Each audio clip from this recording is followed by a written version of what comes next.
Previously, on Taverns and Caverns, the purifiers Omega and I were able to put Wedge to rest after what the Kholdarians had done to him.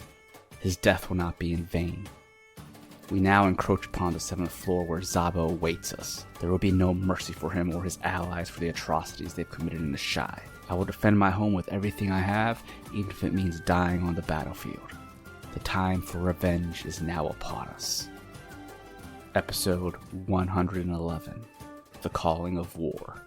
Alright, welcome back to another exciting episode of Taverns and Caverns, everyone. This is your Dungeon Master, HaphazardDM.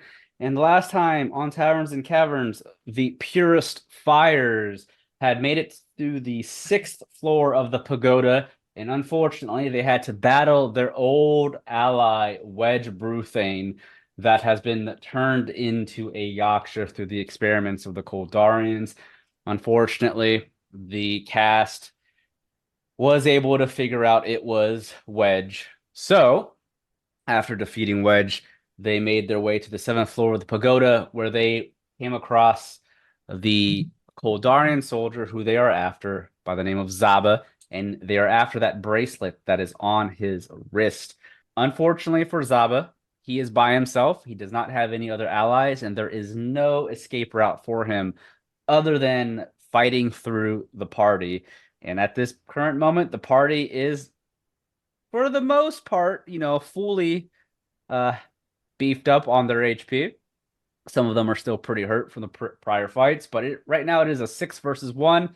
Will Zaba be able to fight his way out? We shall see. But before we begin today's session, I just want to say thank you, everyone, again, for listening to Taverns and Caverns Season 2. This will be the final session, or I should say final recording for Season 2. So we'll be ending Season 2 with this episode. But that means Season 3 is right around the corner. And again, we are going to be returning to Cat & Co.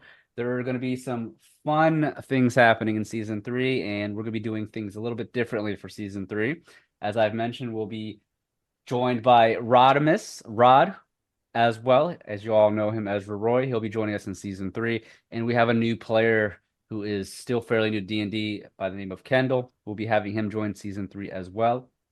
But we will be seeing the story of Season 3 taking on 2 different routes. The party will be splitting up for separate missions, which we'll get into once Season 3 starts. That's for Season 3.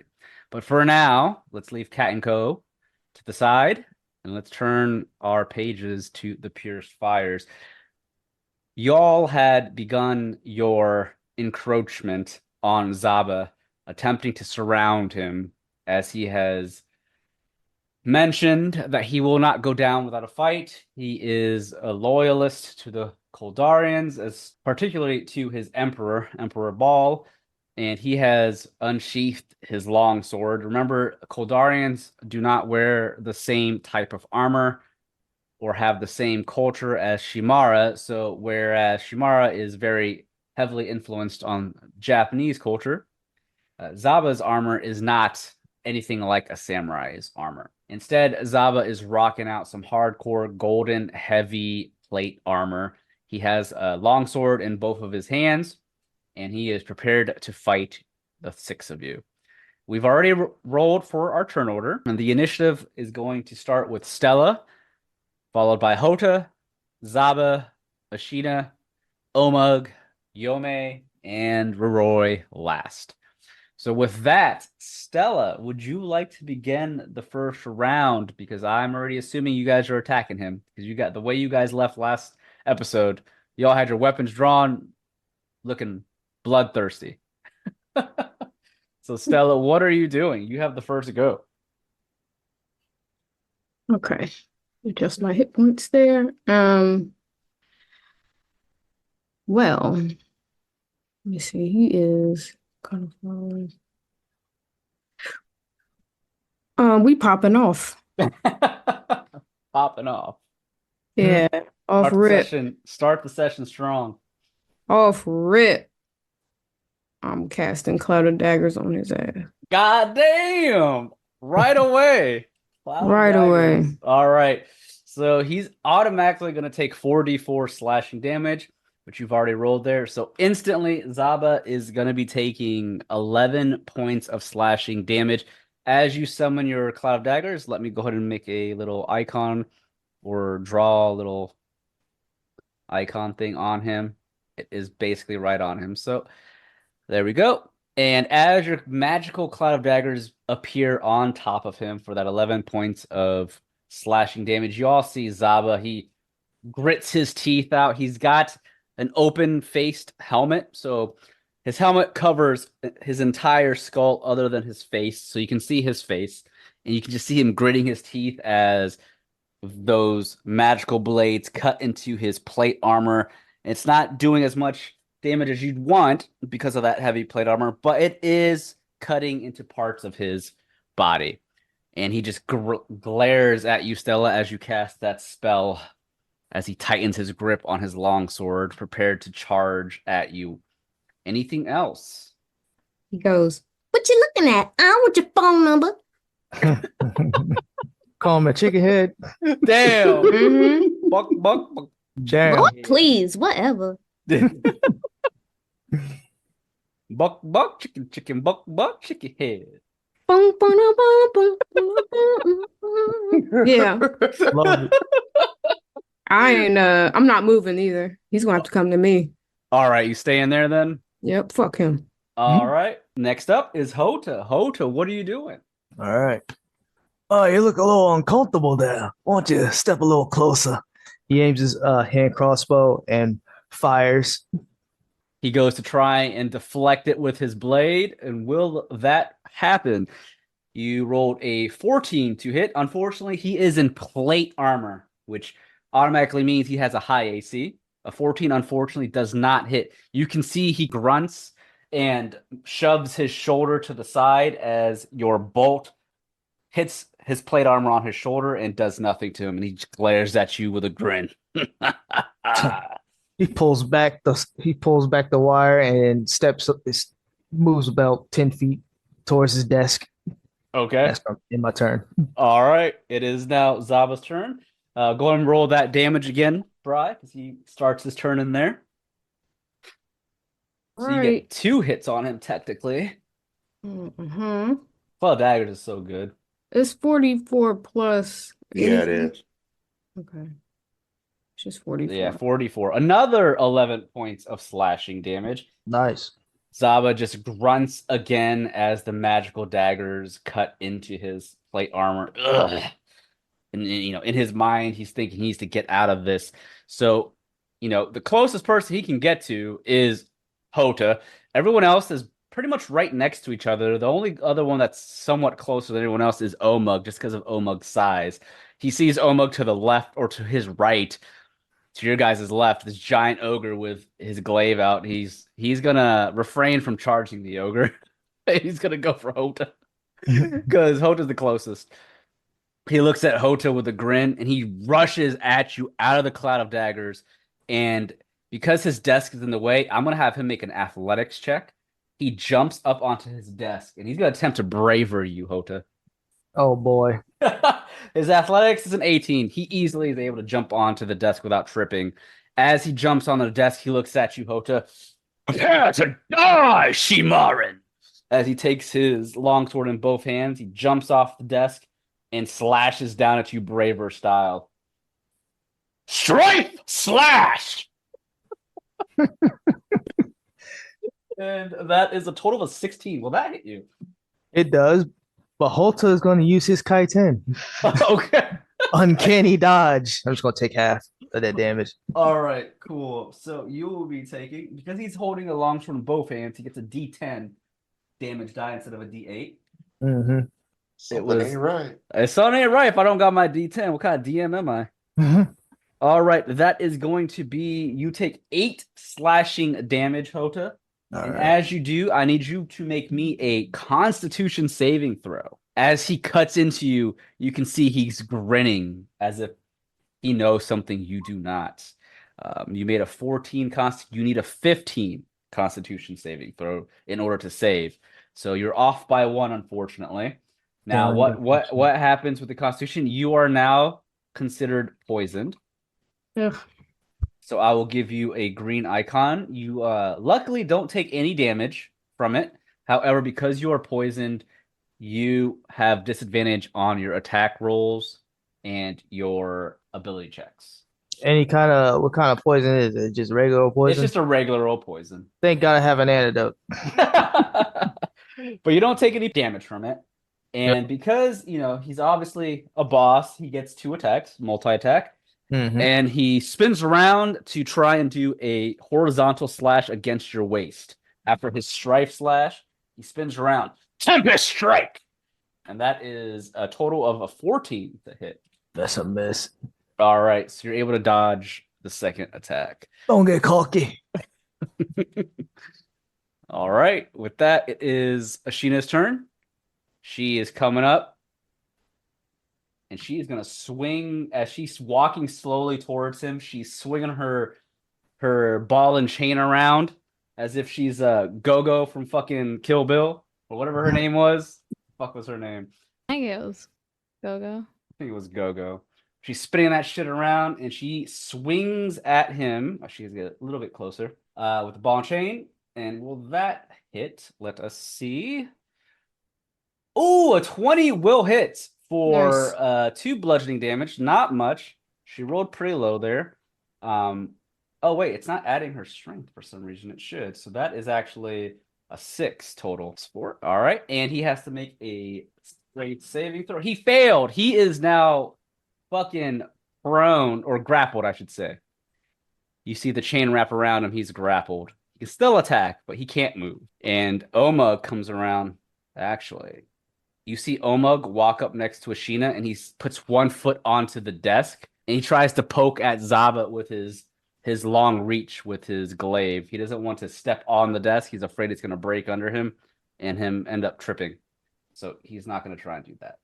So Omug makes a swing for 25. He will hit for 8 slashing damage. And Omug gets a second attack. He swings again. That will miss, unfortunately. And Yome, it is now your turn. Half health, or is that? Omug is about half health, yes, because he hasn't healed since the last fight. Let me use mass healing word. Oh. So. I think that affects everybody in here. It's 6 people, so. Yep, so that's everybody. Nice. There's 6 of you. All right, everyone gains 8 HP. Nice. Hey, we'll take it. Thank you. Better Put than me nothing. back at full. Everybody except Zaba. No, he gets none. He gets none. None. I know. It still says I have 10 temporary hit points, but I think that's wrong. That's probably old. I'm gonna delete that. Yeah. I don't know. I don't remember. Thought someone had casted. It was me. So you still have from my it then. help from my help thing. Okay. As everyone is healed for 8 HP, you see Zaba, he's smacking his dry ass lips as if he wants some of that water. He sees you healing everybody but him. I'm gonna use Sanctuary on Houta. Oh, okay. Nice. Bonus action.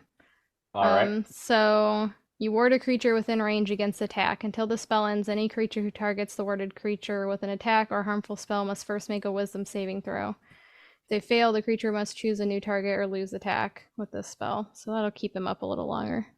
Okay. Thank you. This gives me a chance to drink my antidote. All right. Perfect. Houta, you feel yourself surrounded by this holy golden-like aura that protects you slightly. And Zaba, as he is now wrapped up in this chain, he looks at Ashina, Ruri, and you.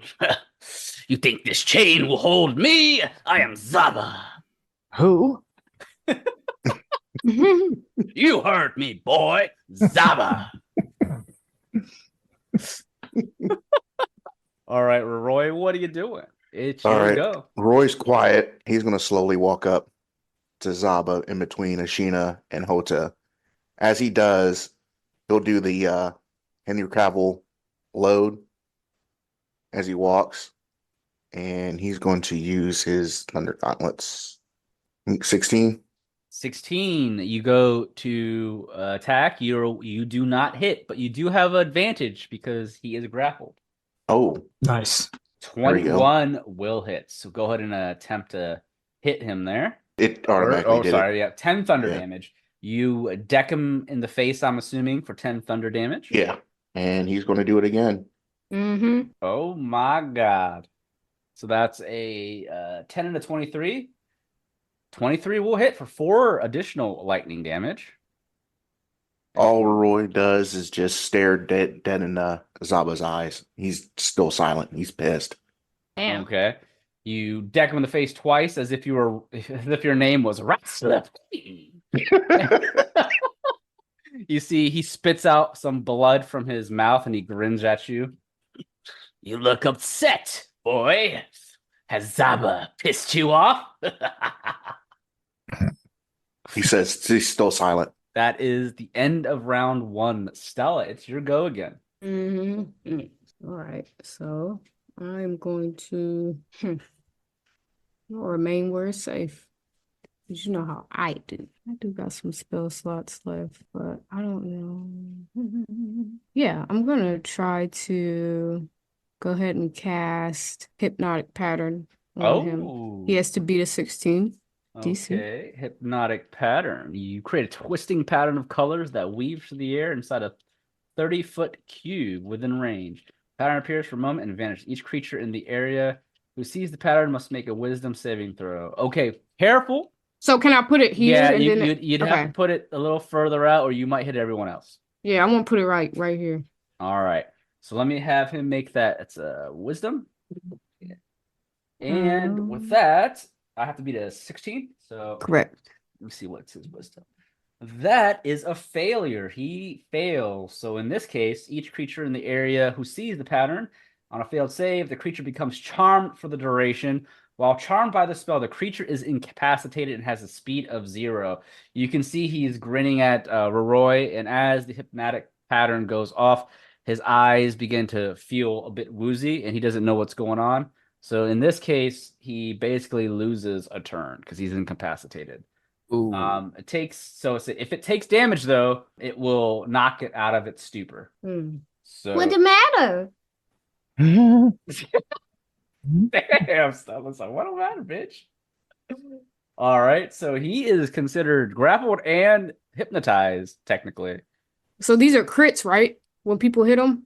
So when you attack him while he's incapacitated, basically you get advantage on your attack, and I believe they are crits. Go in on his ass, Holder. I still have to drink my antidote. Is that going to be an action for him? That's a good question. Is that an action? That's a bonus action, right? What's that? Drinking his antidote? Drinking potions action. Damn, okay. Yeah. Holt is going to just drink his potion. Okay. And for your attack to be a crit, you have to be within 5 feet of him when you attack, just so you know. All right. So Stella's turn, and Houta, you're healing. Houta is gonna blow the dust off of this old ass potion that he's had since the beginning, and pop a cork, and then drink his antidote. Damn. Okay. It's dusty. All right. Well, you're able to drink your antidote without any issues. And with that, do you move anywhere or do you stay there? Oh, he's gonna strut to his flank. Okay. And stop there. All right. Ashina looking at him, she sees he's hypnotized, and she just has this smirk on her face. She's gonna fucking attack him because she wants to get that crit. She's gonna use her katana. She gets advantage because he is grappled and incapacitated. So let's go twice here. She still has to hit him. That's a 24, which will automatically be a crit. So let's go ahead and roll damage here twice. Damn! All right. So that is plus her strength. So let's see here. So it's 17 plus 4. So she'll deal 21 points of damage on her first attack for her crit. God damn. And then she'll swing again. She gets 2 attacks. Katana still has advantage because of the grapple. He is no longer in that stupor, though. As soon as he takes damage, he is no longer hypnotized. So she will now deal 11 slashing damage to him. Ooh. God Damn. As he is knocked out of his hypnotism, he feels blood being drawn from his chest as he sees Ashina just slash her katana while she's right next to him into his chest, cutting part of his plate armor into pieces. As blood is drawn, he's still grappled. He just wakes up in pain. Sucks to be him. And Omug is going to attack. He's still... Do y'all fucking this guy up? He's grappled. He's hypnotized. Oh, that's a crit! Oh, Doing his ass in. Omug! Oh my god! For let's see. 15 points of slashing damage there from Omug. And then he gets another attack because he's a fighter. Is that another crit? Holy shit. oh my Oh my, God. going crazy. Big man on campus doing it. Oh! 15 geez. plus 12 slashing damage, a total of 32 damage to this man. Jeez. As he swings or pokes at him, you see Omug has this fiery look in his eyes. I mean, he was friends with Wedge as well, so he's pissed off too. You just see he guts Zaba in the side, almost tearing his breastplate off as he pulls his glaive back. You see Zaba's armor now falling off of him as you guys are just pummeling him, and he just coughs out again as blood is dripping from his mouth. For Kholdar! He's not dead, but he's fucking hurt. He's hurt. And Omog just lets out this grunt as you guys can see his breath coming from his mouth. Omog with a kill. Mhm. All right. Yome, it's your turn. Go up and hit him. Hopefully. You have advantage. 22 will hit for 8 bludgeoning damage. Oh, wait, is that your normal mace? Don't you have a magical mace? Oh, I do. Hit with that instead. Do I have to click it again? There it goes. Yeah, there you go. All right. I'll let you keep the 8 bludgeoning damage, and you get additional 2 thunder damage. So 10 points of damage. You attack with your magical mace, and you hit him in the head. You shatter his helmet as it falls into pieces, and you can just see his face and parts of his head is bloodied. He ain't dead, but he looks fucked. Messed with the wrong people. Is that all you got, bitch? Yeah. Terrible last Zaba words. of Kholdar will fight till the death. Terrible last words, man. Oh shit! As he's coughing, he's just laughing. He has this feeling that he's gonna die no matter what, so he's gonna go down with a fight. Down all right. Have a question. Yes, Does he still have any of his armor left on? he's got. I mean, it's hanging. Parts of it's hanging on him. Yeah. You gonna Okay. rob him? Not exactly. He's going to cast heat Oh. metal at level 2. Oh shit! I am weak, man. Bryson. His ass Roll should up and his just ass should stomp have him. just hit under that table. Well, Omug took him out, man. Yeah, Omug did 32 points with one hit, and then 15 with the other. Jesus. Heat metal. It's Constitution saving throw. I rolled a 17. Is that half damage? Let me see.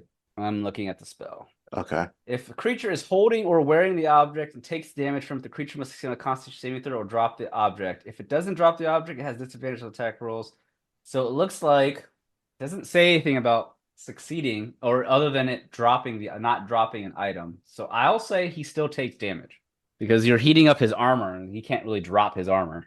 No. So so unfortunately, you only did 4 points of fire damage. Yeah. So you guys can see his armor begins to heat up slowly, turning a slight reddish orange. and he can feel his armor, at least what's left of it, beginning to heat up. As it's slowly heating up. Roy's just going to tell him, "Burn, you dishonorable fuck." Jesus. You put him in the oven, basically, bro. Fucking pressure cooking him, man. His head's gonna blow. He's gonna look like Arnold in that one movie when he goes to Total Mars. Recall. Yes, Total Recall. Yo. Eyes all popping out of his head and shit. Perfect rendition. All right, Roy. Anything else? Actually, he's going to touch his armor and, as a bonus action, and cast expeditious retreat. Okay. So basically, the spell allows you to move at an incredible pace. When you cast this spell, and then can use a bonus action on each of your turns you can take the dash action. Okay. Just in case he runs. All right. That's the end of round 2. It's only now round 3, and you guys have really fucked this guy up. Stella, it is your turn. Damn, y'all got him surrounded. Yeah. Also, your cloud dagger is no longer there because of the hypnotic pattern spell. Because that was a concentration base. Concentration. Yeah. So I took that off the map. All good. I want to use my new rapier, my magic rapier. Okay. Damn, everyone wants to cut. Right. Did I click on it? Oh, my dumb ass. Okay, there we go. Oh! I'm crying. 26. Oh! Ooh. 12 piercing damage. You pierce him in his side where his armor is hanging off of, and you draw more blood. Wait. He is growing limp while still grappled by Ashina's chain, but he's still standing. But you can see he is losing blood quick.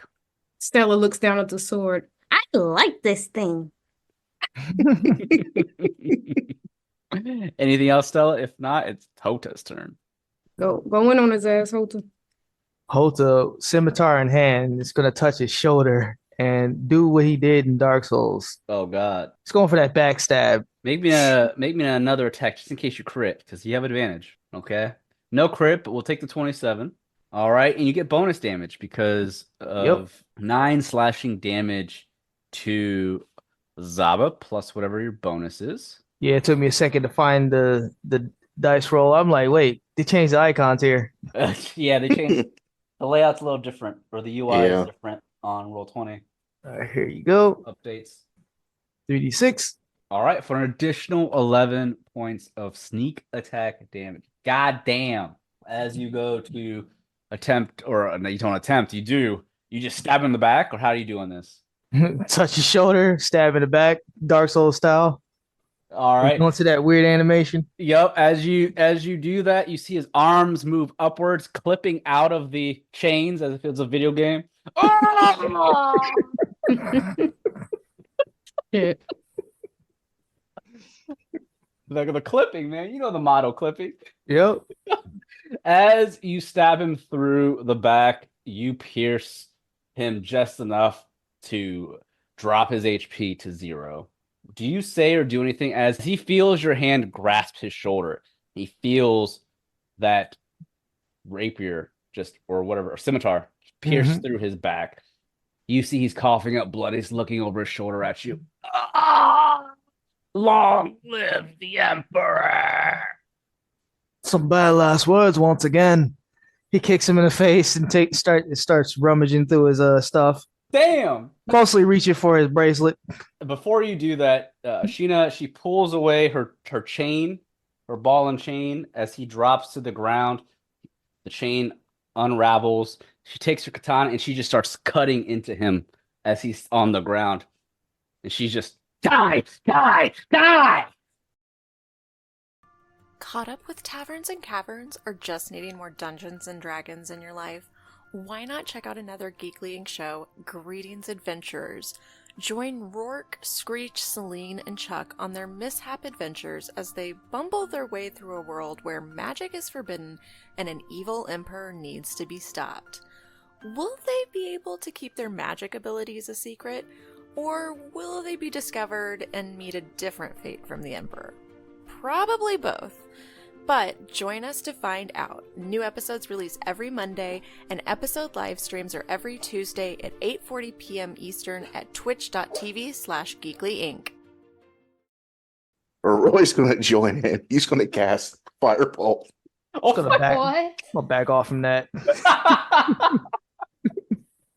ahead and move. Yes. Roy's lost it. Omog even takes a step back. So as Ashina is just cutting into him with her katana, Roroi, you shoot a fireball into him. And, I mean, he's dead. You guys killed Zaba. He was just a regular human Kholdarian soldier. He was not going to do anything fancy. Now, and he did have a bit of an edge if it was on one-on-one, because he is a Kholdarian soldier. Obviously, they cheat. He did have an ability where he healed every round, but it didn't matter because you guys fucked him up. Yeah. Damn. You guys did more damage than he could heal every round. So he wasn't meant to be super difficult boss fight, because, I mean, that's what Wedge was. But as he's lying there getting cut to pieces, you see Ashina just cuts his right hand off of his arm, and she slowly reaches down, grabbing his hand, and she pulls off the bracelet. This is what we needed. Let us get back to Lord Oshiro. Yeah, all right. I'm with you. Butcher. I may be a butcher, but I'm far from the butcher of Shady Lane. Episode 13. Yep. Season 1, Taverns and Caverns. Dang, how'd you know the episode? I just do. Because I remember that episode. That's when fucking Nomu put Damien's child on his back, started running. Yep. Go get that bully. Rawr! We messed that guy up. Yeah, Oh, you I fucked him did. up. You messed him up. He's just a normal dude. But with that, you know, she has the bracelet now. And go ahead and make me a perception check if you guys want. You don't have to, but if you want to see what happens to the bracelet, because something is happening to the bracelet as she takes it off of his hand. Ooh, critical success. 25 Said, total for perception. Yes. All right. As long as you get above a 10, you can definitely see this. Everyone got above a 10. So as Ashina is prying off the bracelet from his wrist, you notice it is a golden bracelet, but in the center of it, there is an emerald that's glowing green. And as she rips this from his wrist, that glow in the emerald is slowly beginning to fade. And as it fades, that emerald becomes dull.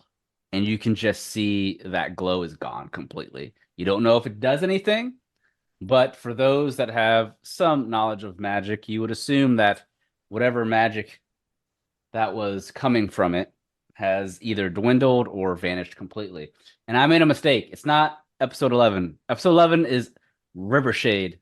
Rivershade, that was a whole different episode. Episode 13 is The Butcher of Shady Lane. Episode 11 is I Hate the Mayor. Yep. Burp. Mayor Burke. So yeah, you see the bracelet lose its magical aura anyways. Do you guys do anything else? Omug is breathing heavily. We may have killed stupid Kholdarian, but this does not bring back the pain of losing friend. How could they do this to Wedge? They make us fight our own friend. Have they no respect for the dead? Obviously not.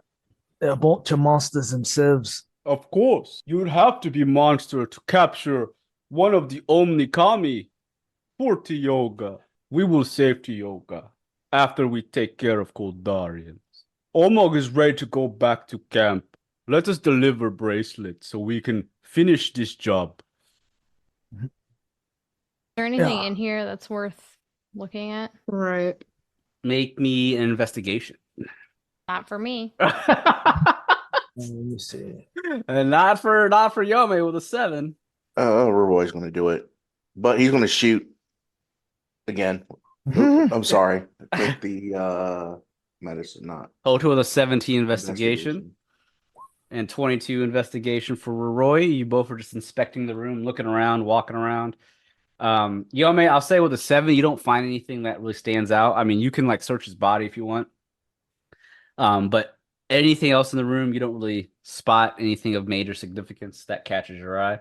But for Houta and Roroi, as you're looking around, you do find a couple of things. On the table or the desk, he had a scroll that was opened. It looks like he was writing something in it because the brush has ink at the tip, and the ink on that scroll looks somewhat fresh. But it's an unfinished message. But as you go to look down at the message, all it really says is giving coordinates for the Yaksha to move to particular places in the Amiwa ruins. So doesn't seem it's important, but it's something that may not be that much importance anymore now that you've killed him. So it just has coordinates that's written on the message of where to move Yaksha in the ruins. So it might be a benefit to bring to Lord Oshiro and his troops. Yeah, we'll take it at. But you also find inside of the desk, you open it, you find 200 gold coins just lying there, and you also find a magical scroll of Featherfall. Ooh. Yes. Other than that, he does have a long sword that is considered magical, but I won't tell you exactly what type of sword it is unless someone tries to do an Arcana check. Roy will do that just because it's weapons. 18 Arcana, you get a sense that there is magic tied to his longsword. It is a longsword of poison, which is how he poisoned Houta. It does not do additional damage, but every time he strikes, you strike an individual with the longsword, they have to make a DC Constitution saving throw or become poisoned. The longsword of poison, that's really all it was. He'll put that in his bag of holding. Damn. All right. And other than that, the room does have some weapon racks with some katanas on them. And you see there is a Torii gate that is installed at the end of the room. I mean, everything in this pagoda is Shimaran, so, nothing Kholdarian is sticking out. Now, the weapons on the weapon racks are actual weapons, but there's nothing special about them. They're not masterwork. They're not magical. They're just standard blades and standard armor. So, up to you if you want to bring those or not. I'll leave that up to the others. All right. Anything else while you guys are in this room? Omug begins to walk slowly back towards the entrance of the room with Ashina. And if there's anything else you guys need to do, I'll let you discuss. He'll kick the body one more. Roy will kick the body one more time. Man, then walks out. This journey has really changed you, Roy. Roy's still kind of quiet. I ain't mad at it though. If he pulls something out of her pocket. Must have been 1 hour journey. What are you eating? Want a piece? Not pocket bacon? It's not bacon. Just bread. How long has that been in your pocket? Why do you always care about, just know that it's fresh. Okay? You want a piece or not? No thanks. Good. He's going to split the gold with everybody. All right. That's 200 gold. I guess that's 33 each. Omug looks at you and puts his hand out. It is okay. Omug does not need any of the gold. Ooh, nice. And Ashina just shakes her head. I don't need the gold.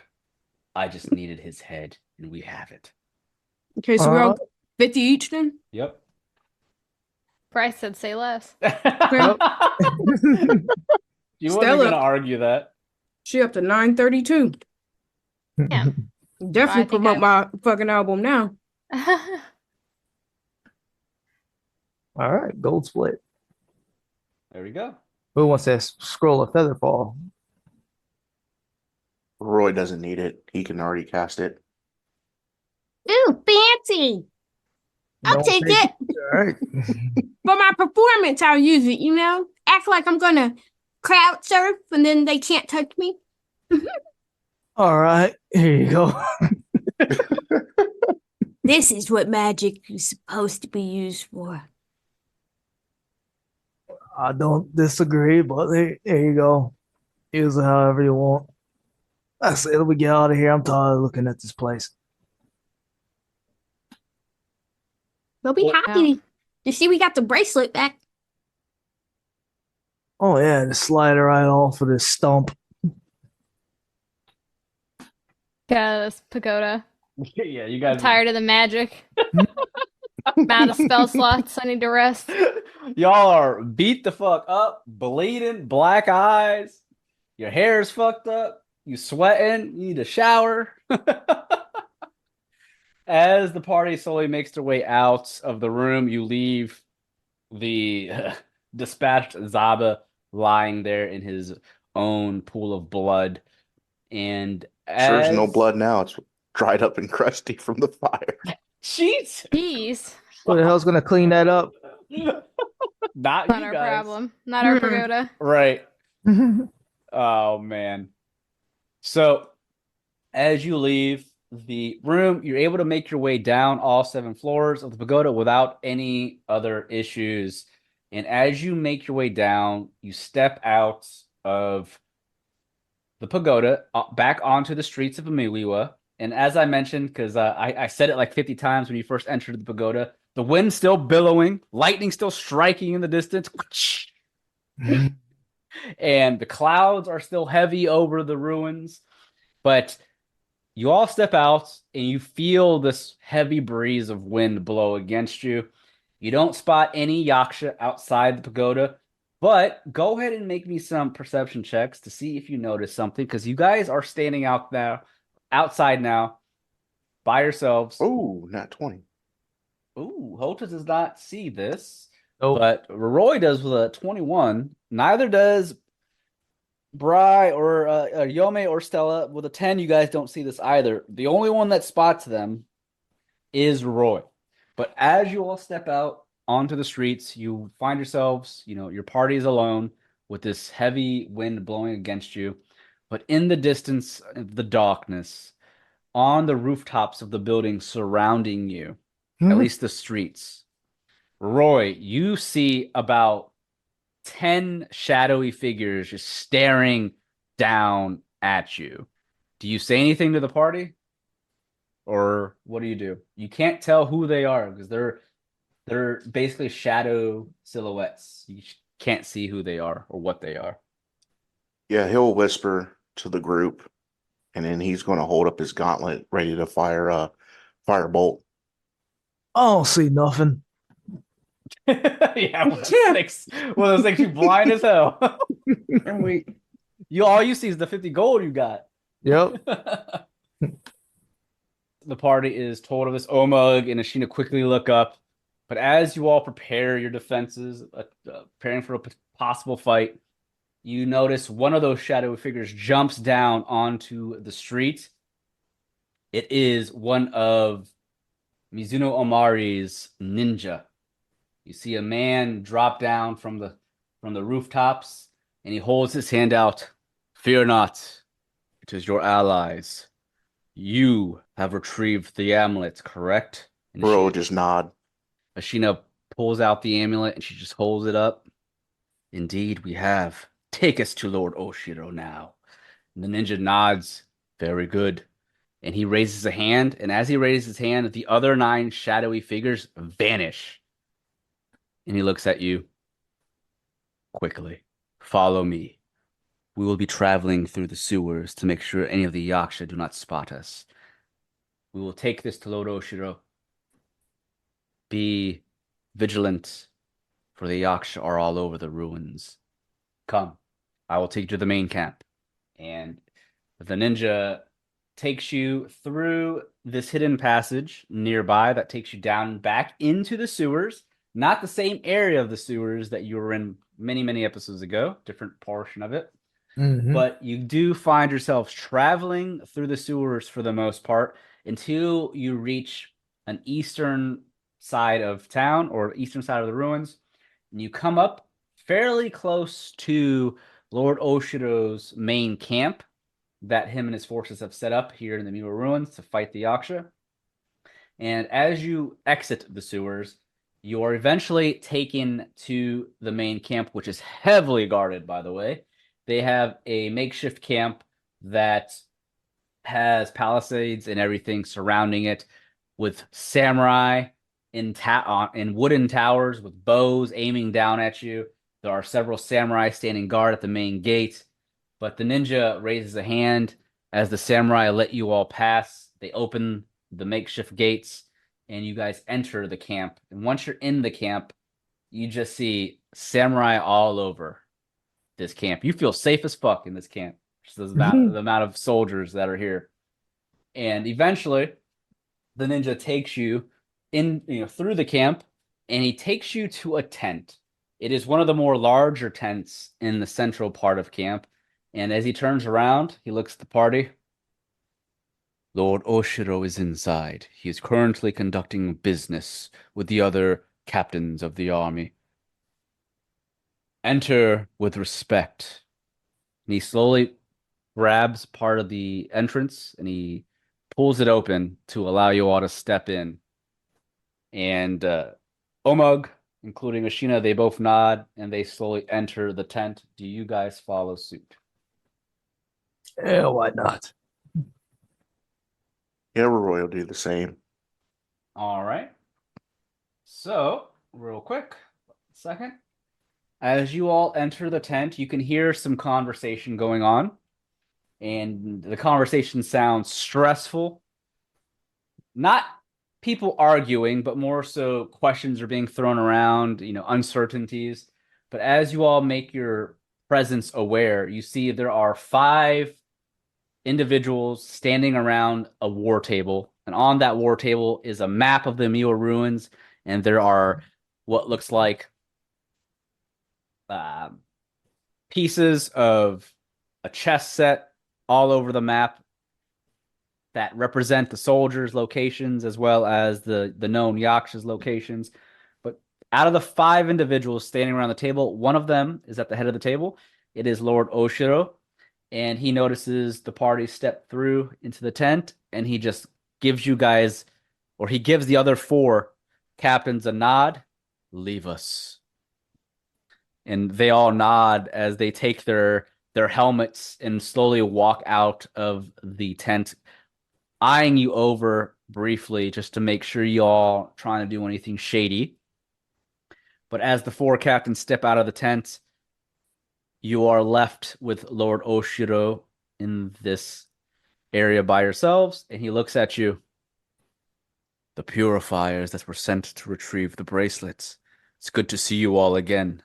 It seems all of you have come back alive. Good. Tell me, was your mission a success? I'll say. Yep.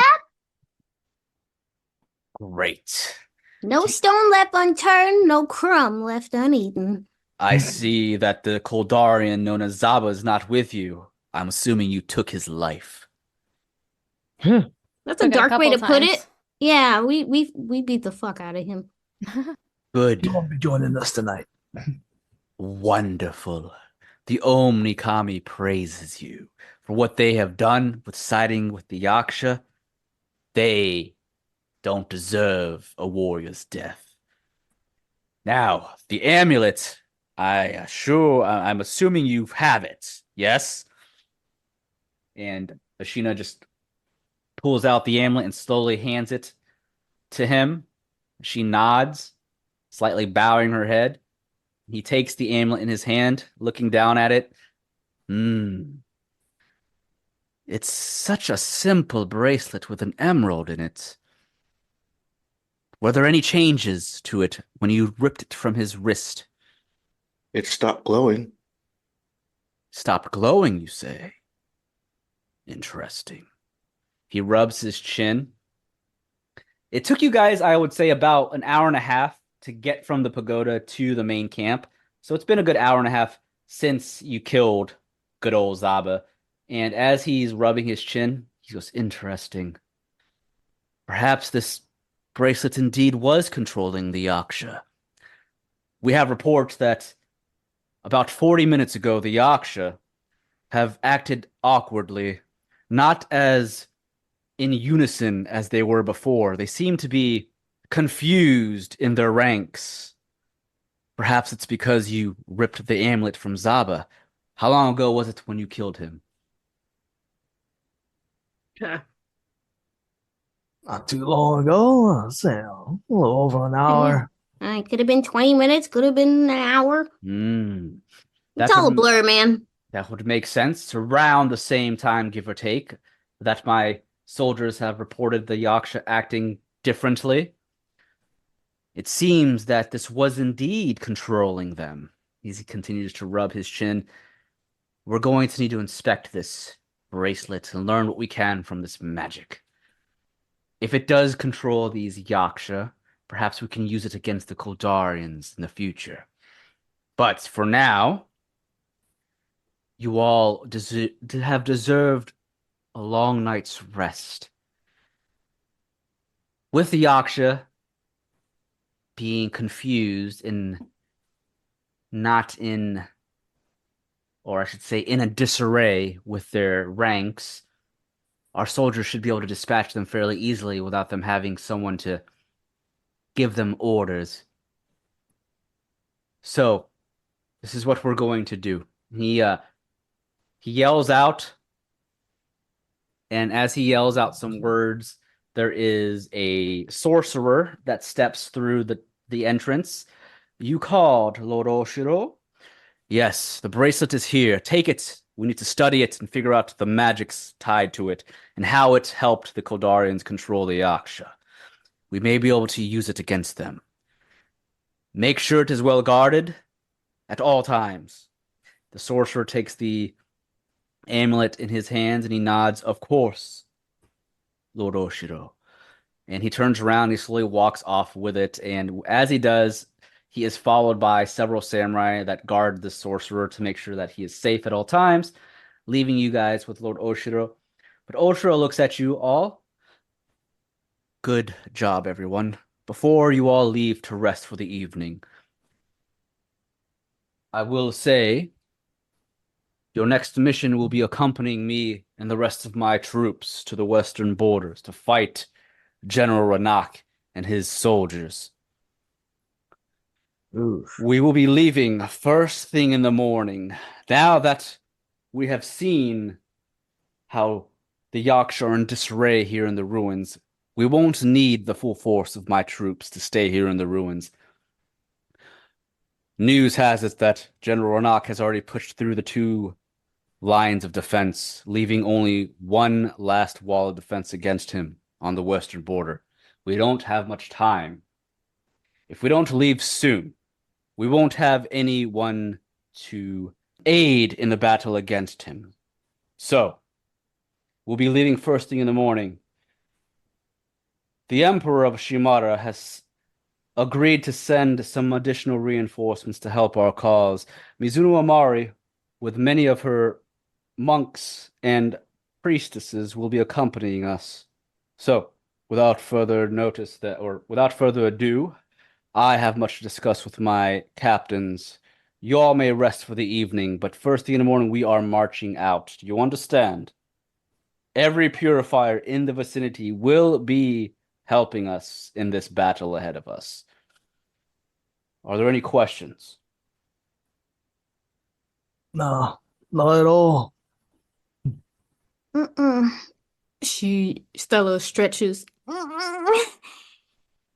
Tired. And I know the 4 of you have battled General Ranak before, but fear not. I will be joining you in this battle, as well as Mizuno Amari and all of her troops, alongside of mine. We will make sure we drive them back, if not slay him on the battlefield. Now go and rest. You have deserved it, purifiers. I have much to discuss. You see Omug slightly bows, as well as Ashina Ruri, and they both turn around and step out of the tent. Do any of you have any questions for him before you leave? As long as we get a long rest. Yeah. Right. Roroi will respectfully leave as well. Take a bow and I'll leave. All right. Yeah. Houta doesn't want to mention anything or hear anything more about General Renaki's going to turn. Right. All right. Well, with that, then you leave Lord Oshiro. As you all step out of the tent, you see his 4 captains slowly step back in, and they begin to discuss the next plans of the attack. Technically, you guys will be the reinforcements, so you got to make sure you get there in time, or there won't be anyone to reinforce. So Facts. Yeah. But as the 6 of you step out of the tent, there is that ninja who took you to camp. His hands are behind his back, standing proud and tall as he glances at the 6 of you. Follow me. I am assuming you need your rest and energy. There is the mess hall with much food for you to eat, and after you've eaten, you may get your rest in the barracks not far from here. And he takes you to the mess hall where you all can get food, and from there, you're able to relax and do what you need to do. But do any of you do anything during this time, or should we go ahead and fast travel to the morning? I mean, I don't mind fast traveling. Unless there's some potions in that we need to be buying. Yeah, true. That's I have 1 left. I'm out. And I got full spell slots now, so I feel okay. Rob said, I'm out. I'm out. Yep. I could buy some potions. All right. There is a we'll call him the war merchant, or whatever you want to call him, the supplier that is in camp. Unfortunately, they can't give you supplies for free. You have to pay for it. But you will get a discount. So what kind of potions are you trying to buy? Just normal potions, stronger potions, what? What do you got? Yeah, some healing. They have potion of healing and potion of greater healing. Some graders. On All both. right. So potions of healing standard are typically 50 gold. Greater potions are typically 200 to 250. You'll be able to buy 1 greater potion at a discount for 150. And a potion of greater healing is going to be 4d4 plus 4. A normal healing potion is 2d4 plus 2. I want 2 commons and 1 greater. All right. The greater potion is 4d4 plus 4. And that's 150 gold each for the greater. Common typically is 50 gold, but because you have a discount, you'll be able to get a common for 30 gold instead of 50. All right. And how much is the greater? 150. All right. You all see this samurai who's in his armor other than his helmet as you are trading with him. He is the supplier. He slaps down 210 gold. Thank you. We appreciate all the help we can get, purifiers. I can tell that you're purifiers based off the armor you're wearing. Tell me, how do you feel being forced to join us in this battle against Kholdar? I know purifiers are technically meant to fight the Yaksha, but with the Yaksha now being controlled by the Kholdarians, it seems a bit odd, does it not? Oh, of course it seems odd, but what the hell can we do? Facts. If there is no Shimara for you to work for, then what's the point of being a purifier, right? We might as well all work together, because if Kholdar takes over all of Ashai, then who knows what happens to you, right? Aye. And from what I've heard, the Kholdarians are testing wild experiments on innocent people. For all we know, you purifiers could be taken captive and turned into Yaksha. So you might as well fight with us. He gives you a smile. Oh yeah, yeah. It's like to dream about that tonight. No, I know it sucks, right? I mean, I'm just trying to look at it at a positive view. We're gonna go fight against General Ronak, and I hear he is a powerful one. They call him the Tempest of Koldar. I've never seen him in action, but I've heard he has taken out several men with one swing alone. Houta flinches. Mhm. Houta remembers. Oh, I've noticed you flinched there. Are you okay? Have you met this General Ronak yourself? Do you know of him? Yeah, we heard him. All right, yeah. I think I'm done here. You have whatever you're doing today. Oh, very good. Well, have a good day. Storms out. Done with the man. You did that blade beam and knocked like half of you guys down with it. Does anyone else get potions, or is it just Yome and Houta? Roroi will get a greater. How much was that again? 150. And then he's going to ask the merchant if he has a gem or crystal worth 100 gold pieces. If he has a what? Gem or crystal, like Just any? something worth at least 100 gold pieces. The soldier rubs his chin. What do you need a crystal for, man? I'm about to go to war. I do have some in stock, but not many. How many are you looking for? Just one. All right. Well, yeah, here you go. That'll cost you a good 80 gold. Oh, I get a discount for that too? Yes, of course. Hmm. By Royal. orders of Lord Oshiro, we are to give the purifiers the discount that is due, since we are technically forcing you to join the army. Okay. Roy will just give a nod and a bow, and he will just say, I'm going to put this to good use. Good. And perhaps in the next couple of days, I will see you alongside of me on the battlefield. Yes, purifier. Yes. Sure. Damn. Hey, for all we know, we'll be the ones to take out General Ronak. My katana thirsts for combat. Dang it. All this peer pressure. Fine, I'll buy a greater potion. 150 gold. Thank you so much. Yeah. Someone's gonna carve that on his fucking tombstone, man. My katana thirst, here lies.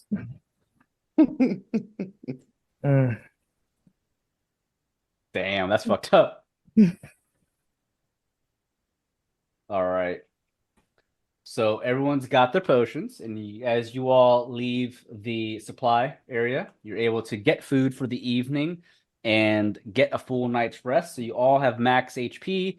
You all have your spells back. You no longer have your temporary HP and stuff, though.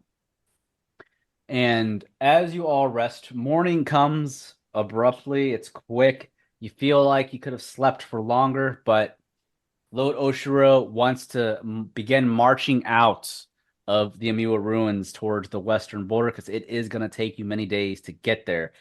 Now, with the Yaksha no longer having a leader to give them commands in the Amiwa ruins, they are in complete disarray, disorganized, and Lord Oshiro's troops are able to dispatch many of them fairly easily now that they are no longer organized. So with that being the case, Lord Oshiro has made the decision he is going to take most of his forces to the war front, while he leaves only a portion of them at the ruins to take care of whatever Yaksha are left. So with that being the case, though, you all do wake up, and many of the soldiers are beginning to pack everything, preparing to march out. And you can see that, many of the samurai are packing the wagons, getting on horseback. They're leaving this camp behind. It's about to be a ghost town with only a couple soldiers left to take care of the remaining Yaksha in the ruins.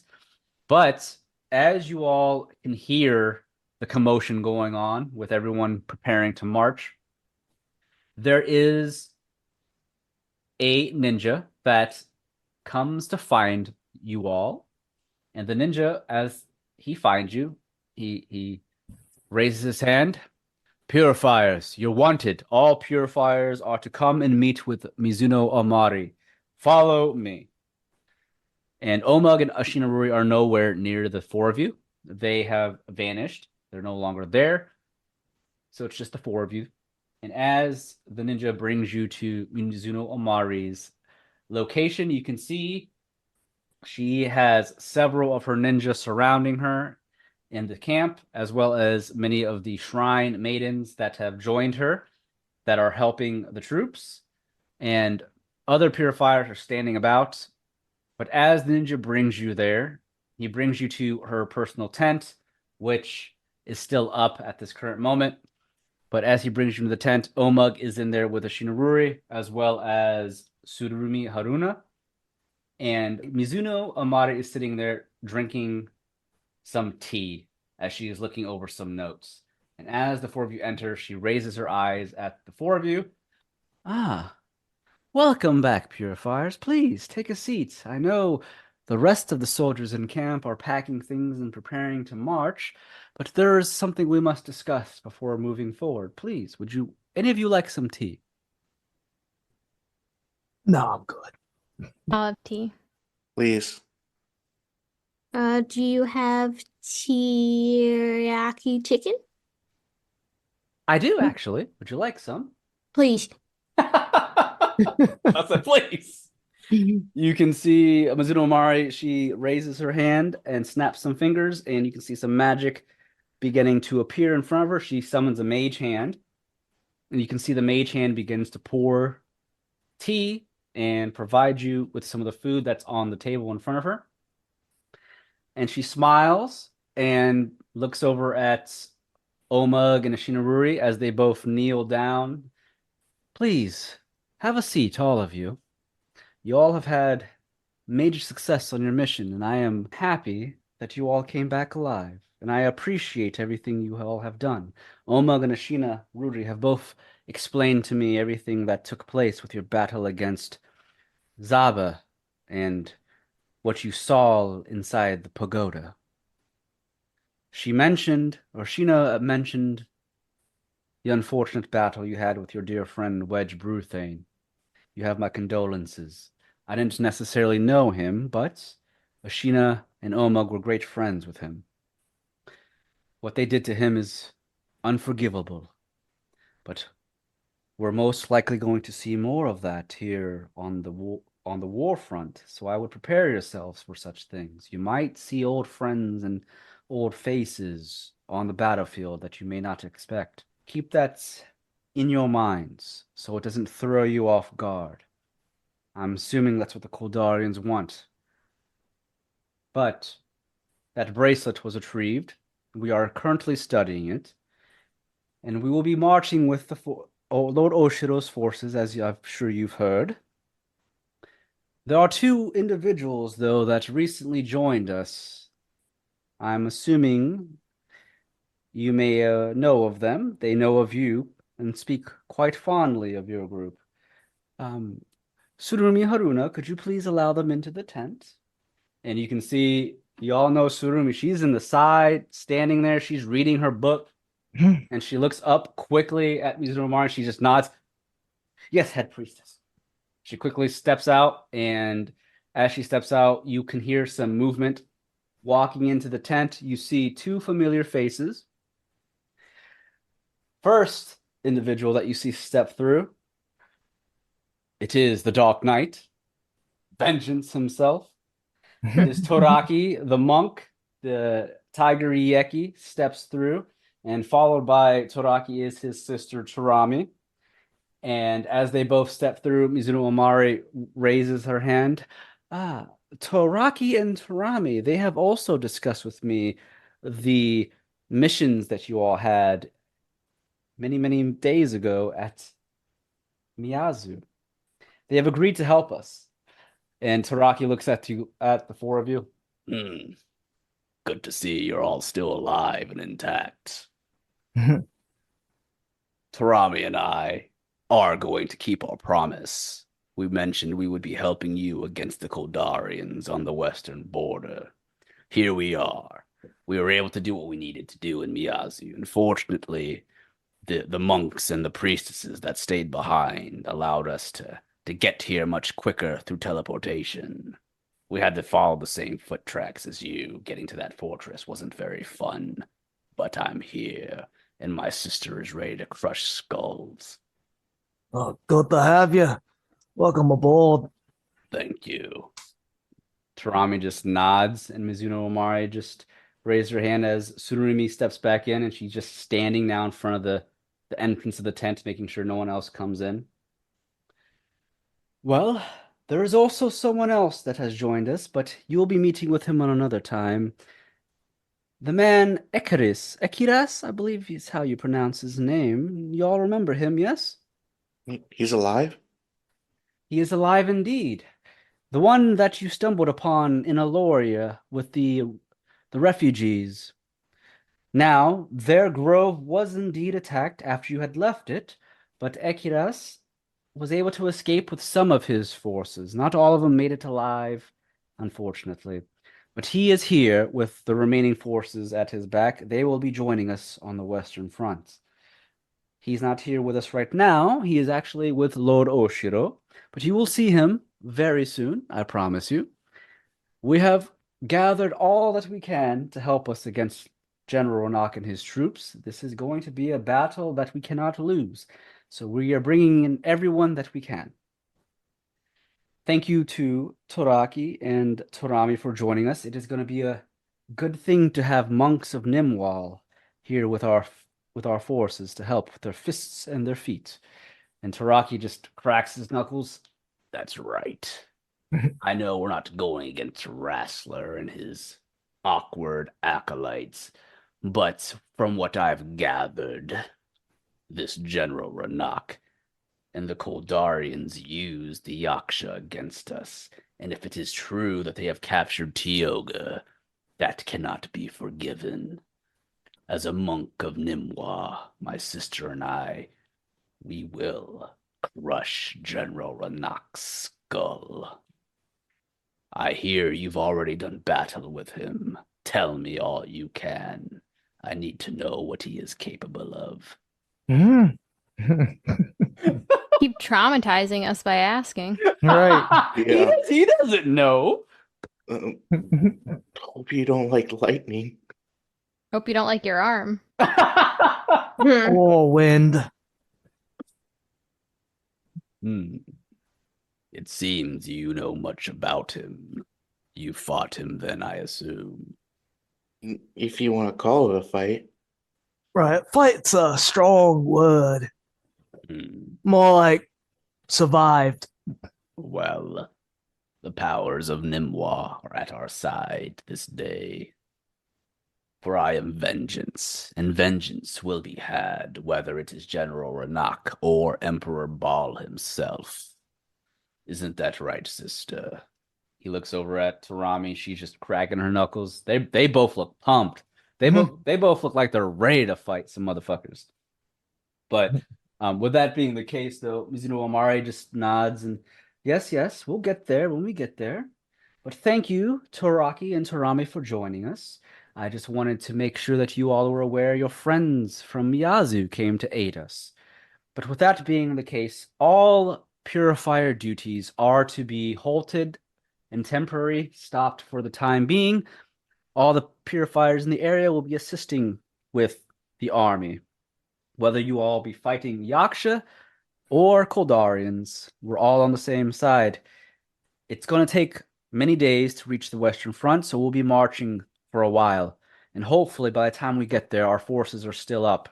As Lord Oshiro mentioned to me this morning, the 2 lines of defenses have been destroyed, leaving only 1 line of defense left. And we're hoping to reach that line of defense before General Ronak does.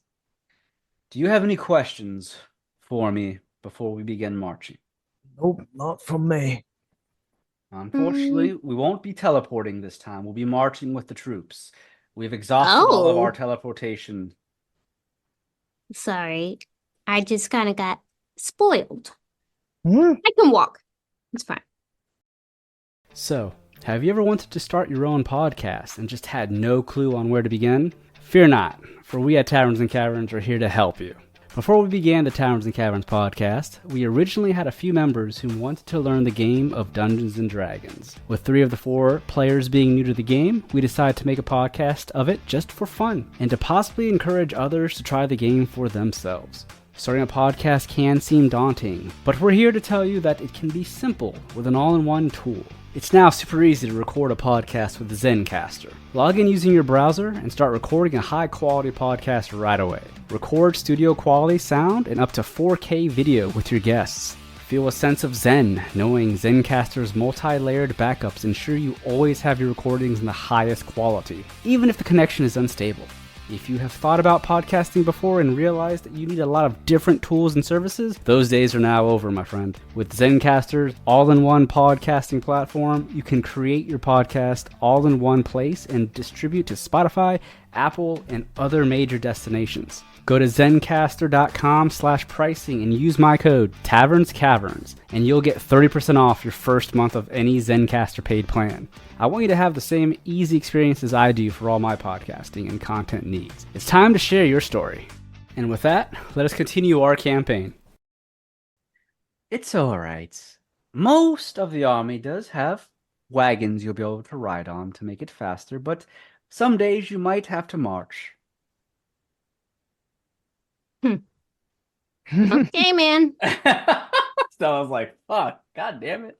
I'll be on somebody's back. Omug's back. You can go on Omug's back. Really? Of course. Why not? Omug is friend, right? Sick. And she just starts climbing his shorts. Ugh. Right there on the right shoulder, please. Omug hurt left shoulder not too long ago. I don't want to agitate it. So on the right shoulder, though, it's okay. Good to know. How is this up there? Are you comfy? I am. Thank you. Good, good. Maybe you ride on Omug's shoulder into combat. Make them scared. Yeah, I'll shoot my bow and arrow off that shit. Yes, you can be like, what is their names? Omug remember reading a story. Oh no, it wasn't a story Omug read. It was a play Omug watched in town. There was a, what was it again? Surumi Haruna, can you remind me what play was it we watched that had a guy sitting on another guy's shoulder in combat? What were their names again? I don't remember the names of the characters. Surumi just sighs. Omug. That was a raccoon riding a treant. Oh, that's boy. right. That is right. It was little raccoon man on a tree shoulder. We are like them. You can blast away while on my shoulder and I will kill. Well, that's okay. Omug likes to walk. We'll be legend, man. That's right. Very legendary. So you all have gathered your potions and stuff that you needed. You're good to go. Now that Taraki and Tarami are with you, you also know that Ikaras is going to be joining you with his fellow resistance, or at least what's left of them. Mizuno Omari will be joining as well. So as you all finish discussing with her, you all hear the soldiers outside begin their march. Everyone's beginning to leave. And at this point, Mizuno Omari stands up. Well, unfortunately, it's that time. I will see you guys on the road. And she steps up and is going to walk away. And Omug and Ashina Ruri are going to follow along, as well as Surumi, Haruna, Toraki, and Torami, though, will walk with the both of you, or the 4 of you. Well, I guess Omug, too, because he's carrying Stella. Yep. But you all step out of the tent, and you can see that all the troops have begun marching. You are in an army now with hundreds, thousands of samurai marching towards the western border. Is there anything you want to do before you leave the Amiwa ruins? We are now leaving the ruins. Nope. All right. So as you march westwards with Lord Oshiro's army. Many days go by, up to about 2 weeks before you can even reach the borders where you're attempting to, regather with the remaining troops. After about 2 weeks, you eventually get to the borders, and what you do find, there is one last fortress that stands proud and tall. The two makeshift fortresses that were further west on the border have been destroyed. This is the last bastion of defense for Shimara. If this fortress falls, the Kholdarians will invade Shimara and get closer to the capital. So with that being the case, you eventually get to this third fortress. It is not one that is massive by any means. It is also a makeshift fortress due to the, issues with the war, but you eventually get there. And Lord Oshiro and his troops, you guys are able to enter the fortress as the troops begin to set up camp on the outskirts of the fortress. The fortress is not big enough to house all of the troops that you marched with, but you are greeted by the samurai that are at this fortress. Only about 1,000 samurai in this fortress. So you guys are bolstering their numbers. There is a line of defense. There is a wall that has been set up with palisades and everything. It's looking like the Dark Knight, whatever the fuck it was called, the Cold Night from fucking Game of Thrones. What was it? The Long Night? Shit. Except in this case, you're not gonna have idiots charging out into darkness knowing that they can't see fucking undead. Well, they better not. We ain't gonna do that. They ain't that dumb. But you do see it is heavily fortified. Even though it's a makeshift fortress, there are high walls and samurai just scattered all over the place. Definitely, there's scouts ahead reporting on the movements of the Kholdarians. And Lord Oshiro, he takes over the fortress as commander. And you guys set up inside the fortress. And you're with the rest of, obviously, Mizuno Amari is going to be inside the fortress, not on the outside in the outskirts of it. But the purifiers, you guys are inside the fortress. And as Mizuno Amari, Lord Oshiro, and everyone is setting up their things, you eventually meet back up with Ekiras, the Yeki deer. And, he greets you guys and he's happy to see you. You notice, though, that he does have, his bows on his back. He was a ranger class, so he has his bow at his back. You see some of his forces with him, but not nearly as many as there were in the Grove. They lost about 70% of their troops during that attack on the Grove, unfortunately. But as you begin to set up, it is about, I'd say, late afternoon. The wind begins to pick up and you can feel it. A storm is coming. And in the distance, you can see these dark clouds beginning to loom over the fortress. And on the western outskirts of the fortress, there is a giant grassland, a field, just an open field. And as you're standing there, you can see in the distance. If you want to make perception checks, you can. Yeah. All right, everyone except for Roy. There is a samurai that's standing guard at the tower, and they do have binoculars and telescopes and whatnot to see further out in the distance. But for those of you that made higher than a 10, you're able to take a peek, and in the far off distance, only probably about a couple miles away, not too far out, I'd say 25 miles perhaps, if that, these tools you're using are they're magically imbued to allow you to see further out. But past the giant field, you can see General Ranak's forces slowly marching towards you.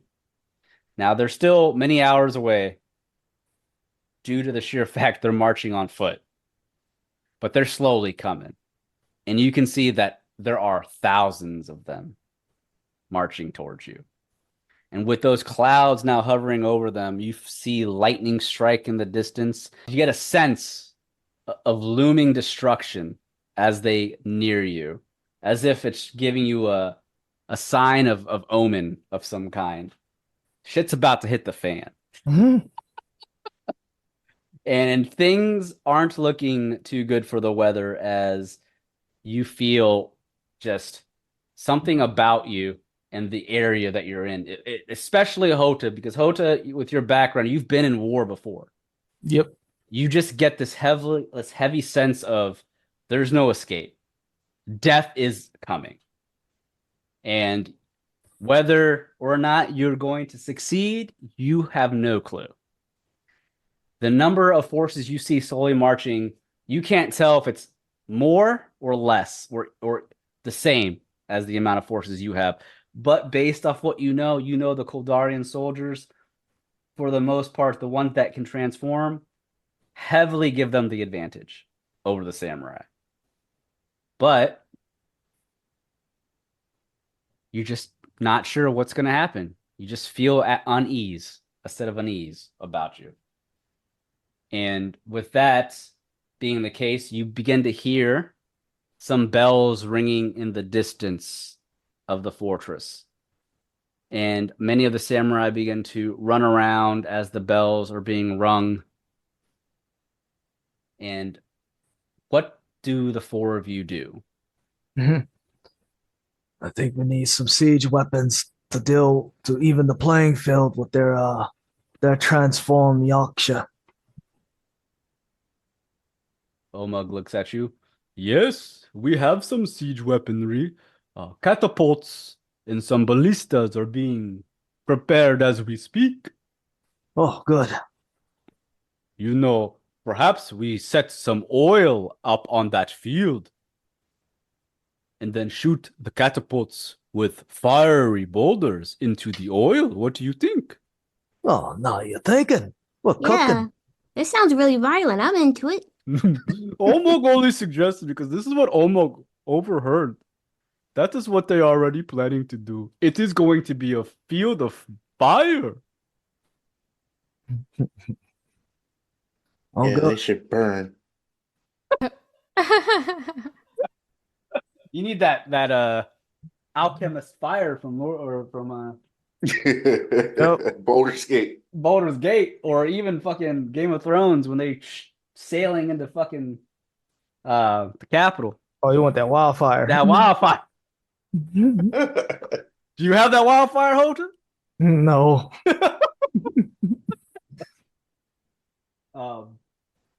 But you know, so yeah, there are ballistas and some catapults that are prepared on the outskirts of the fortress, all lined up, pointing toward that battlefield.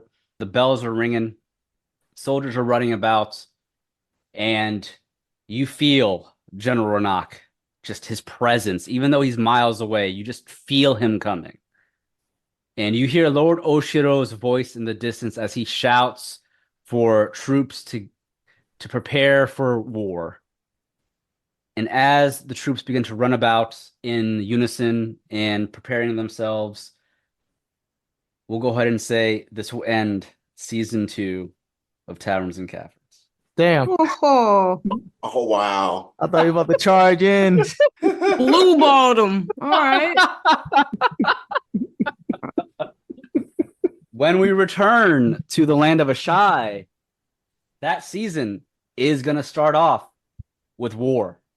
Mm. First All right. episode of that season will be you guys charging into war. Fuck yeah. It's up. Yes. So we'll be leaving season 2 with a cliffhanger as General Ronak and his troops march towards Lord Oshiro and his samurai. Who will win this war or this battle? We'll have to find out on the following season of Taverns and Caverns. Well, not season 3, but the next season of Taverns and Caverns when we return to Ashai. Sorry, I didn't mean to blue ball you guys. I was prepared to march next to that potion seller, Yeah. Mr. Katana Thirst. I want to see how long he lasts. Katana Thirst. Yep. He's ready. I want to see how ready, man. See what I need to chisel on his tombstone. Damn, that's fucked up. Hey, man, he started it. I can't wait to fight him. My Katana Thirst. I'm like, all right, dude. Right. Damn. At least he's on your team. Yeah. Yep. He might just be cannon fodder, but you know. That confidence, man. Hey, He don't know him like we know him. Right. He hasn't seen it. Right. Hey, Hasn't felt it. Nope. maybe that's a good thing. You don't need the entire army with starting off the war with low morale. True. True. You don't need all the soldiers freaking out now. That's why I ain't telling him about him. Yep. But no, that's where we'll end season 2. I know we're not ending it after the battle. But we're gonna blue ball you guys a little bit. So yes, war is coming, and it's right there in front of you. But you do have your allies with you. Taraki, he's come. Oh, we cleaning up. Oh yeah. Yeah, Icarus has showed up. Yeah, if what we did to Zaba was any indication, Oh yeah. I forgot all about him. Damn, who? Who? Zabuza? Smoked him in his office and bounced. Did him dirty, man. Oh my goodness. Well, I know we didn't get to General Knock, but that's okay. That's okay. I kind of wanted to leave season 2 with a cliffhanger because season 1 ended off big. So, but I hope you guys enjoyed so far season 2 with the purifiers. I know, as I mentioned, we'll be returning to season 3 with Cat and Co. And as we know, season 1 with Cat and Co was a lot more, or I should say, was a lot less of a serious story versus a shy in season 2. So we'll be returning to some of that goofiness. But some crazy shit will be happening in season 3. Now, I have been plotting. Oh boy. For season 3. Now, for I don't our like that. listeners that don't know much of season 1, or haven't gone through all of season 1, I don't want to spoil too much. I'm not going to say anything that happened at the end of season 1 just to not spoil our listeners that haven't listened to it. But I will say that with my plotting, for those that know, have been working on that campaign setting book for Taverns and Caverns. I have decided to tweak a little bit of the history, particularly regarding a specific monster. Do you all remember what killed Isundra's parents?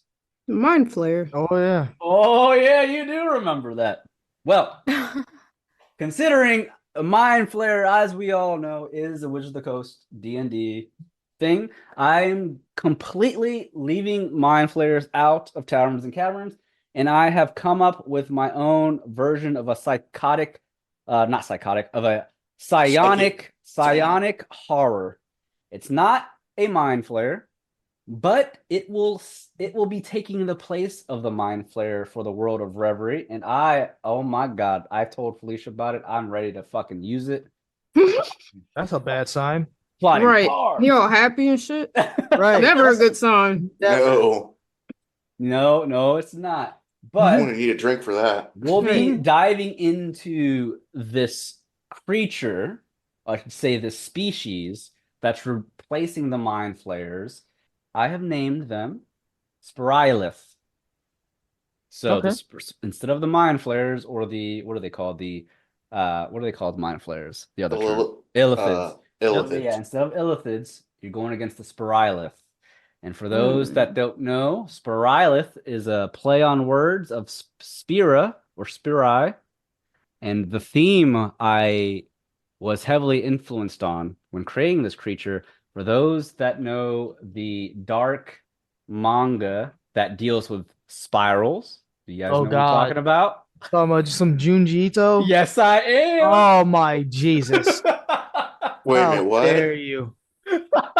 Oh, I feel sick already. Yes, for those Uh, that know Junji Ito and the spirals that they focus on in that dark manga, it's not the same of what happens with Junji Ito. Oh, thank But God. my monster is based off the whole spiral thing. So I hope you guys are prepared for this monster. We'll be introducing this monster in season 3, and just for those that haven't listened to season 1, all the players here are in season 1 except for Rod. Rod was not part of season 1. We had our other player Julian, who played Eddie Ardisone, who was the team's cleric. But for season 3, we'll be introducing 2 new characters. One played by Rod, who is going to be a paladin. Would you like to give us the name of your paladin, Rod? Thaddeus Faust the Third. What? Repeat it, please. Thaddeus Faust the Third. Thaddeus. Okay. Oh man, sounds pompous. And we'll be joined by Kendall, who will be playing a cleric who follows Lunaris. He is a cleric of, I believe, one second, I have it here. It's in this Roll20. He is a cleric of, I can't remember, Alaric Silverwind. He is an elven cleric. He's going to be very bougie. The Twilight Domain. Yes, a high elf, the Twilight Domain. Mm-hmm. And then we all know that Bry played Damien and Desiree. Bry, are you ready to get back to Damien and Desiree? Yeah, I am. Stella's been fun though. It's a nice change of pace. Being able to cast spells is dope. Yes. I'll miss it. Being able to hang in the back and keep on my HP. Right. Back to Damien's craziness, who happened to be a rogue. Right, getting pushed down, knocked down, wig snatched off and shit. Yep. We disrespecting my guy. Things have changed though, bro. What are we level what? You're level 7. We left off season 1 as level 7 characters. So season 3, you're starting off as level 7. Yeah, man. It's gonna be different. It's gonna be different. And Felicia, who played Isundra, the Wood Elf Warlock. Felicia, are you ready to go back to Isundra from Yome? I have to go back and listen to her voice and get it back. Yes, you do. We can't have Isundra without Isundra's voice. I know you have to have the accent, Etia. I can't do it, but we need it. We don't have Ediar, so I don't have to sleep on the floor anymore. Right. Well, you probably have someone worse than Ediar. You have Alaric Stormwind or Jesus. Silverwind coming. And he told me, Ken said he is going to be bougie as fuck. Well, as long as he come for money, I'm tired of motherfuckers eating bread around me and water. Yeah, he does come from money. Is he sharing? He's a high up. Oh, I don't know if he's sharing. He's bougie. Right. He ain't sharing. That's what Damien need. I need rich friends. That's what I do. Actually, Thaddeus comes from a rich family too. Oh God. Finally, people worth my time. Right. When I gotta roll to pickpocket my own party. Damn. Sorry, started. It's already started. Who are you, Asterian? Goddamn. Yeah. Inspiration. And last but not least, Robert, who played our Tabaxi fighter, Nomu the Monstrous. You ready to go back to Nomu, Rob? Of course. I've been training. Oh shit. Yeah. Oh my god. I know it's been, so we started season 2 at the middle of not the middle of last year. It's been a year and a half since we've done season 2. So it's been a long time since we've done stuff from season 1. And then, with season 1, we're going to get back old allies too. Rogar, Yaito, Yatari, Grasha, good old Camaros. Chamomile? Yeah, Chamomile. Stalwart. You better bring back Elroy. Fuck Stalwart. Stalwart. Here's the guy. Right. And last but not least, our girl, Aviris de Darkmoor. She's gonna show up every now and then. Mm-hmm. He said, But there's gonna be some time that's passed from season 1 to season 3 as far as story time goes. So, things have happened. I'll explain that when season 3 comes. But I will say that Avirus has cleaned up quite a bit. She's taken over her family's name.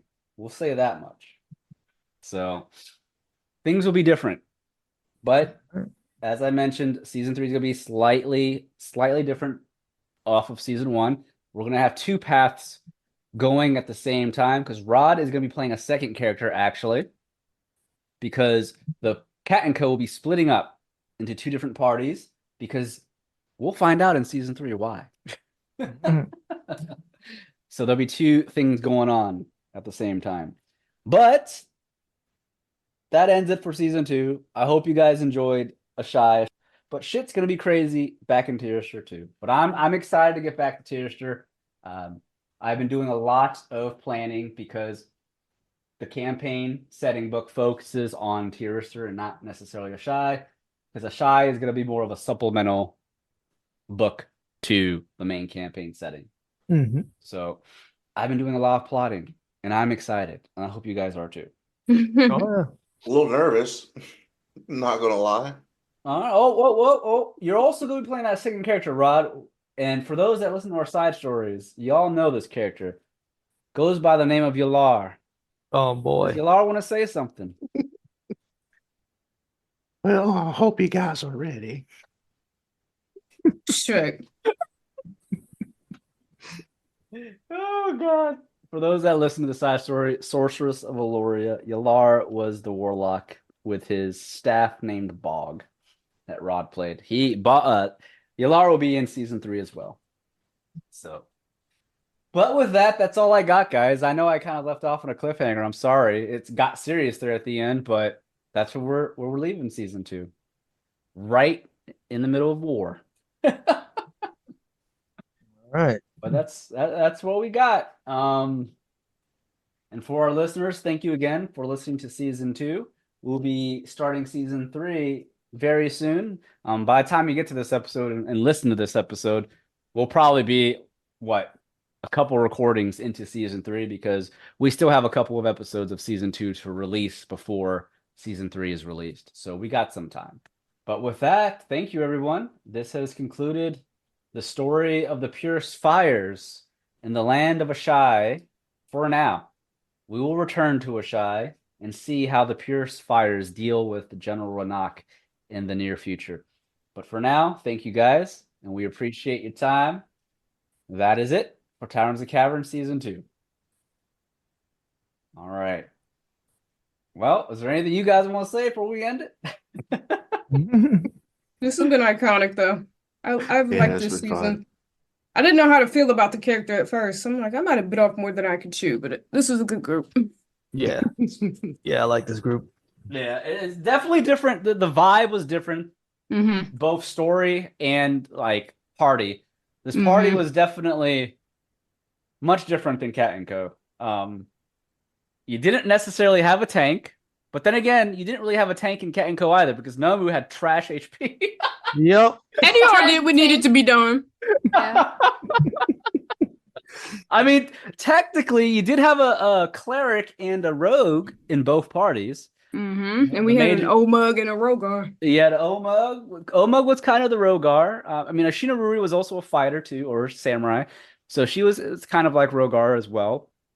This season 2's party did, I would say, definitely needed a bit of a support with the NPCs based off the classes that were chosen, since you didn't necessarily have a tank. Roroi was pretty much the tank in the first episode, being a artificer. But we all saw how that went with the owlbear and the spider. But with season 2, or season 1, I mean, season 1 had a pretty well-rounded party. I mean, I am excited to get back to Rogar. I tried using Rogar's voice and Elroy's voice and stuff on stream the other day, and using their voices is weird. I can't get that high pitch that I had with Elroy like I used to. I haven't used his voice in so long. It's been over a year and a half. Well, he is dead, Ryan. Well, I ain't never gonna let that shit go. Well, hey, look, listen.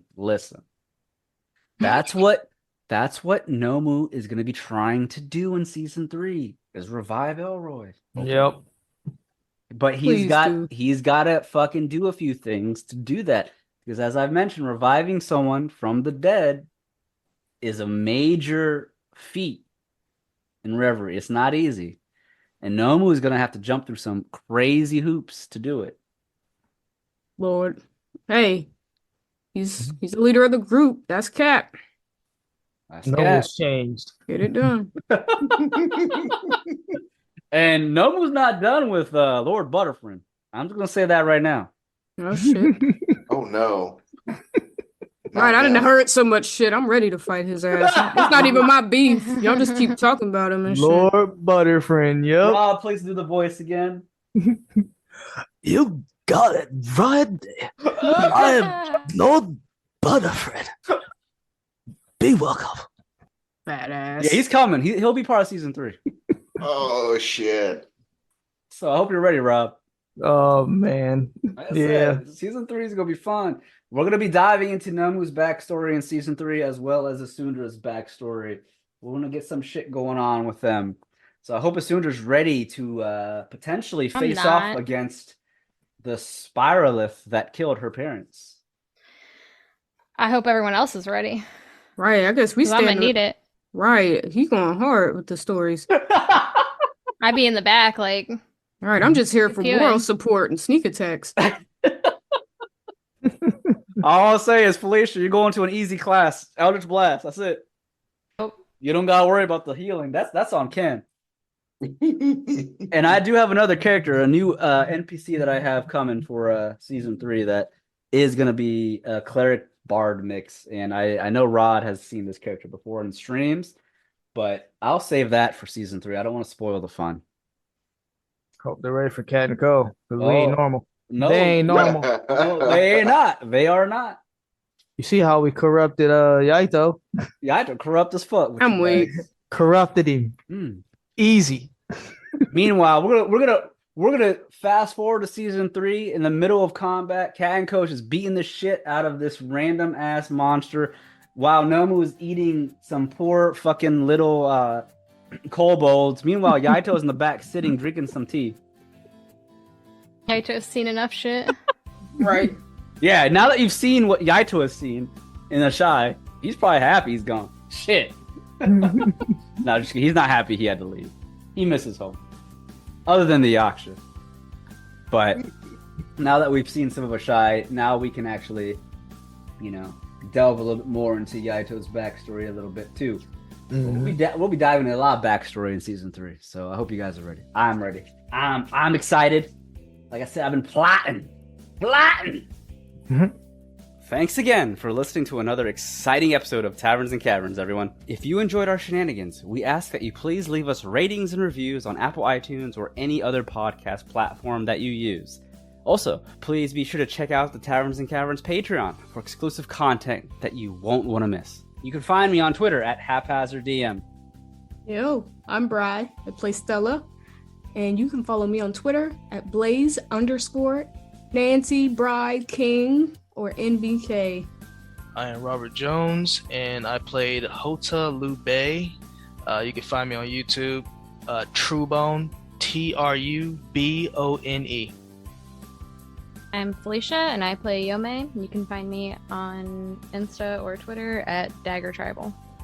I'm Rodimus, playing Roroi Royce.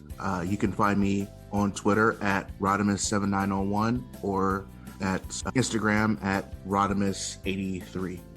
All right. Well, thank you, everyone. Those are all of our players and our cast members for Taverns and Caverns Season 2. Until next time, take care.